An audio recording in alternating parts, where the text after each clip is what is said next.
유일한 핵폭탄 직접 피해국 일본이 진행한 조선의 자원 노동력 착취 핵무기 개발 프로젝트 최고의 일제기밀 니고 연구에 대해 아시나요?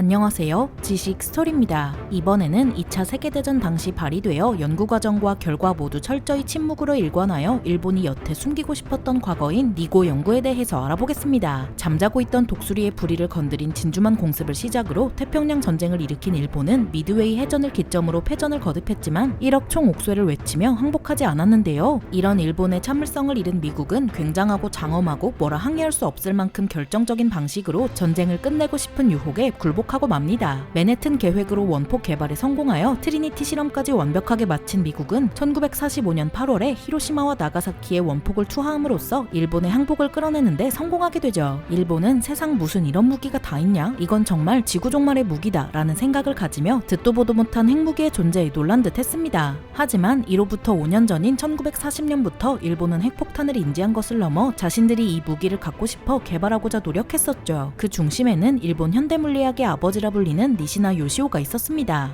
1890년 12월 6일 오늘날 오카야마현이라 불리는 곳에서 태어난 니시나 요시오는 도쿄대에서 전자기학을 전공한 후 일본 정부가 설립한 기초과학 종합연구기관인 리켄에 들어가 양자역학을 연구했습니다. 양자역학은 원자 단위의 매우 작은 미시 세계를 연구하는 학문으로 지금도 매우 어려운 학문 중 하나라고 평가받는 만큼 니시나 요시오가 꽤 뛰어난 수재라는 의미기도 했죠. 웬만큼 공부한 니시나는 1921년 해외로 파견되는데요. 영국과 독일을 거쳐 덴마크 코펜하겐 대학에서 양자역학을 정립한 닐스 보어의 지도를 받았습니다. 귀국한 니시나는 리켄의 니시나 연구실을 만들어 도모나가 시니치로 등 노벨 물리학상을 받은 많은 학자를 배출하고 사이클로트론의 건설을 맡기도 했습니다. 그러다 시간이 흘러 1940년 당시 육군 항공기술연구소 소장이었던 야스다 타케오가 도쿄제대의 위탁 학생이었던 항공본부 소속 스즈키 타츠사부로에게 원폭에 관한 조사를 지시했는데요. 스즈키는 원폭 생산의 가능성을 낙관하였으며 우라늄이 일본에 매장되어 있을 가능성이 있다고 보고했습니다. 보고를 들은 야스다는 1941년 6월에 리켄이라는 재벌그룹의 연구소장인 오코치 마사토시에게 정식으로 원폭 연구를 의뢰했죠. 그러자 오코치는 니시나에게 이 일을 맡겼습니다. 하청을 거듭해 진짜로 그걸 개발할 사람을 찾다 보니 역시나 일본 최고의 과학자 중 하나인 니시나에게 맡겨진 것입니다. 이렇게 연구가 시작되었고 연구의 명칭은 니시나 요시오의 성씨 첫 글자 즉 니의 음을 따와 니고 연구라고 명명되었습니다. 니시나도 우수한 수재였긴 했지만 니시나가 이끄는 연구실은 일본 내에서 가장 최첨단 시설을 보유했기 때문에 니시나가 아니면 일본의 핵 개발을 진행하기 매우 힘들었습니다. 그렇게 2년이 흐른 1943년 5월 스즈키는 니시나 연구실의 토의 결과를 야스다에게 보고하는데요. 기술적으로 원폭의 가능성을 검토한 결과 제조가 가능하다고 판단했습니다. 천연 우라늄 속에 포함되어 있는 우라늄 235 1kg으로 황색 화학 18,000톤의 폭발력을 가진 폭탄을 얻을 수 있다고 했죠. 이를 위한 방법으로 우라늄 235를 농축 분리하기 위해 6불화 우라늄을 제조하여 열 확산법을 이용하는 것이 가장 좋다고 제시했습니다. 어려운 용어가 등장해서 머리가 어질어질한데요. 그냥 앞서 들었던 불화 뭐라뭐라 열 확산 뭐라뭐라는 무시하고 히로시마에 투하된 리틀보이가 TNT 15,000톤의 폭발력을 가졌다는 걸 생각하면 니시나 연구실의 토의 결과는 꽤 정확하다고 볼 수 있겠네요. 보고받을 당시 항공총감 겸 본부장이었던 야스다는 니고 연구를 전시연구 37-1라는 이름도 붙여주고 항공본부 직할 연구 및 군사작전과 비슷한 최고 기밀로 취급하고 제한된 인원으로 비밀리에 추진하게 됩니다. 여기서부터 망작의 냄새가 나기 시작합니다. 여러 인프라도 그렇게 엄청난 수준이 아닌데다 10만여 명을 동원했다고 하는 미국의 맨해튼 계획에 비해 니고 연구는 터무니없이 적은 인원으로 구성되어 있어 애초부터 실현 가능성이 없어 보였죠. 그러나 니고 연구는 니시나 연구실 단독으로 진행한 게 아니었습니다. 니시나 연구실이 보고에서 언급한 우라늄 농축 프로젝트를 진행하기 위해서는 우라늄 원료가 필요했는데요. 이를 확보하는 일은 리켄의 이이모리 연구실이 맡게 되었습니다. 일본 현대물리학의 아버지라 불리는 니시나와 어깨를 나란히 하는 이이모리 사토야스는 일본 방사화학의 아버지라 평가되는데요. 1910년에 도쿄제국대학 화학과를 졸업한 이이모리는 1916년에 이학박사 학위를 취득하고 이듬해 리켄에 입소하여 1922년에 주임연구원으로 승진한 뒤 패전까지 이이모리 연구실을 이끌었습니다. 그런데 여기서 일본 내 우라늄을 말한 것은 다름 아닌 한반도의 우라늄을 의미했는데요. 이이모리 연구실은 1934년에 처음으로 조선에서의 광물 탐사와 라돈 측정을 진행하고 하고 1935년에는 모나자이트의 산출을 보고합니다. 여기서 말하는 모나자이트에는 우라늄이 소량 포함되어 있는데요. 이를 모를 리 없는 이이모리는 리켄의 연구실 공장을 만들어 조선에서 가져온 우라늄 광석과 일본에서 조금씩 모은 우라늄 광석을 재련하기 시작했습니다. 리켄 소장인 오코치는 니고 연구를 위해 이이모리에게 우라늄 추출에 관한 연구 및 제조를 정력적으로 행하라는 지시를 하는데요. 그래서 이이모리는 연구실 공장을 확대한 홈고 공장과 함께 아라카와 공장, 이다치 공장을 건설하는데 특히 아라카와 공장에서 중점적으로 우라늄을 추출했습니다. 이이모리 연구소와 별개로 1940년에 조선 총독부 지질조사소가 황해도 국근 광산에서 퍼거소나이트를 발견하고 리켄의 분석을 의뢰하는데요. 그 결과 퍼거소나이트에 우라늄이 소량 포함되어 있었고 이 사실을 알게 된 일본 군부는 이미 폐광된 국근 광산을 긴급 개발합니다. 덕분에 니시나 연구실은 우라늄 농축 프로젝트를 진행할 수 있었는데요. 1943년 6월에 본격적으로 우라늄 농축을 위한 열확산탑 건설에 착수합니다. 여기서 말하는 열확산탑에는 우라늄 농축을 위한 사이클로트론이 포함되어 있는데요. 이게 없으면 우라늄을 분리 및 합성을 할 수 없어서 원폭 개발을 진행할 수 없었습니다. 이렇게 어려운 과정을 거쳐 7월에 실제로 실험을 개시하였고 11월에 분리 결과를 분석했으나 결과는 실패로 끝났습니다. 개량과 보완을 계획하던 연구원들에게는 엎친 데 덮친 격으로 1945년 4월의 공습으로 열확산탑과 공장들이 파괴되고 자리를 옮기면서 열확산탑과 새로운 공장을 건설하려 했지만 결국 완성하지 못하고 패전을 맞이하게 됩니다. 니고 연구의 중심이었던 니시나는 1945년 8월 6일에 히로시마의 원폭이 투하되자 일본 정부는 그 폭탄이 진짜 원폭인지 그렇다면 6개월 이내에 똑같은 폭탄을 만들 수 있는지 물었지만 니시나의 대답은 아니오였습니다. 1945년 8월 7일에 히로시마로 간 니시나는 현장 조사를 통해 히로시마의 원폭이 투하되었음을 확인시켜 주었지만 이를 받아들이지 못한 일본 군부는 1945년 8월 9일에 나가사키의 두 번째 원폭이 투하되자 그제야 더는 연합군을 상대로 어떠한 흥정도 저항도 불가능하다는 사실을 인정하고 1945년 8월 15일에 항복하게 됩니다. 이이모리 연구소와 황해도 국근 광산을 제외하고도 다양한 루트로 우라늄 원료를 확보한 일본은 그것들을 처리하여 산화 우라늄 약 300kg을 얻었는데요. 리틀보이의 우라늄 64kg이 사용된 걸 고려하면 결코 적은 양은 아니었지만 뭐 더 할 수 있는 것이 없어져 버린 이상 그 우라늄들은 무기로 사용되지 못했죠. 만약 니고 연구가 성공해 일본이 원폭을 보유했다 하더라도 실사용에는 문제가 있었습니다. 히로시마에 투하된 리틀보이는 안정적인 핵 분열을 위한 기계장치와 구조물의 무게로 인해 그 중량만 4,400kg에 달했는데요. 이를 투하한 미국의 B-29 슈퍼 포트리스는 폭탄창에 9,000kg의 각종 폭탄을 싣고도 9,000km의 항속거리를 자랑하는 당시 기술의 정수였습니다. 이와 비교해 당시 일제가 보유한 중폭격기인 육군 항공대의 미쓰비시 Ki-21이나 해군 항공대의 요코스카 P-1Y 긴가는 최대 폭장량 1,000kg에 항속거리는 각각 2,700km와 5,370km에 불과합니다. 애초에 실을 수도 없고 뭐 어떻게 실어도 어디 갈만한 곳이 없었습니다. 한마디로 핵무기를 개발하는 것과는 별개로 사용하는 것에는 또 다른 거대한 장벽이 있었죠. 핵무기를 진짜 사용하는 것은 정말이지 종합적인 기술력에 엄청난 진보가 있어야만 했습니다. 니고 연구가 막바지에 이를 때쯤 일본은 거듭된 패전으로 인력도 자원도 부족한 상황이었는데요. 1억 옥소에 쓸 총도 없어 죽창을 나눠주는 지경에 대규모 인력과 자원이 들어가는 게 분명한 전략 폭격기 개발을 진행하는 건 배보다 배꼽이 크다고 할 수 있겠네요. 거기에 폭격기는 상대적으로 항속거리가 짧은 호위기가 여럿 필요했는데요. 압도적인 수세에 몰려 애꿎은 조종사도 일회용으로 사용해버리는 카미카제 전술을 쓰는 일본과 달리 미국은 쇼미더머니로 연합국을 캐리하고 있었습니다. 일본이 기적적으로 전략 폭격기를 획득했다고 가정해도 호위기 없이 미국 본토에 들어서게 되면 더욱 발달한 레이더 기술과 압도적인 전력 차이로 인해 격추당했을 가능성이 큽니다. 니고 연구는 일본 제국주의의 역사에서 가장 중대한 군사 연구였지만 전후 수십 년이 지난 오늘날에도 아직 그 진상이 명백히 규명되지 않았습니다. 일본이 세계 유일의 원폭 피해국임을 강조해왔던 전후 일본 사회에서는 일본이 원폭 개발을 시도하고 있었다는 사실을 조사하는 것조차 금기시되는 분위기가 형성되어 있었죠. 결정적으로 일본의 원폭 개발과 관련된 자료는 거의 전쟁 직후에 소각되었기 때문에 관계자들의 증언으로 그 과정을 확인할 수밖에 없었는데요. 관계자들의 기억은 종종 과거의 사실과 다를 수 있는 데다 니고 연구 자체가 군사기밀이었기 때문에 자신이 알고 있는 정보를 전부 증언하지 않는 경우도 생각할 수 있습니다. 이렇게 구전으로 정보가 내려오다 보니 일본이 흥남 앞바다에서 진짜 핵실험에 성공 또는 시도했다는 주장이 나오기도 했는데요. 하지만 이 내용은 주장은 근거가 없는 허위 사실이라고 보이는 상황입니다. 우리가 주목해야 할 부분은 니고 연구에 쓰인 우라늄 원료가 조선에서 왔다는 점인데요. 황해도 국군 광산에서 발견된 퍼거소나이트 채굴은 일본 군부가 조선인 노동자 1000명 이상을 징용한 가혹한 조건에서 진행되었습니다. 이는 니고 연구의 성격을 규정할 수 있는 중요한 요소인데요. 무기를 만드는 연구이든 과학기술을 탐구하는 연구이든 니고 연구는 기본적으로 원폭 개발이라는 군사적 목적을 보였으며 식민지 수탈을 전제로 성립하는 이른바 식민지 과학이라고 볼 수 있습니다. 전쟁 중 일본이 식민지와 점령지를 수탈했다는 건 부정할 수 없는 사실이며 니고 연구도 여기에서 벗어날 수 없습니다. 니고 연구를 본다면 힘이 약한 나라는 자원도 노동력도 자유도 빼앗길 수 있었고 힘이 강한 나라는 그것을 당연하게 빼앗을 수 있었죠. 그리고 그보다도 더 힘이 강한 나라도 존재했습니다. 제국주의가 팽배한 시절의 이야기가 약육강식이었던 건 맞지만 지금이라고 그런 사실이 달라지진 않았을 것입니다. 더욱이 더 우리의 안보를 소중하게 생각하고 치밀하게 자유를 지켜야 하지 않겠냐는 생각이 들기도 하네요. 이렇게 오늘은 일본의 원폭 개발 계획인 니고 연구에 대해 알아보았는데요. 영상이 유익하셨다면 구독과 좋아요 부탁드립니다. 감사합니다. 지식 스토리였습니다.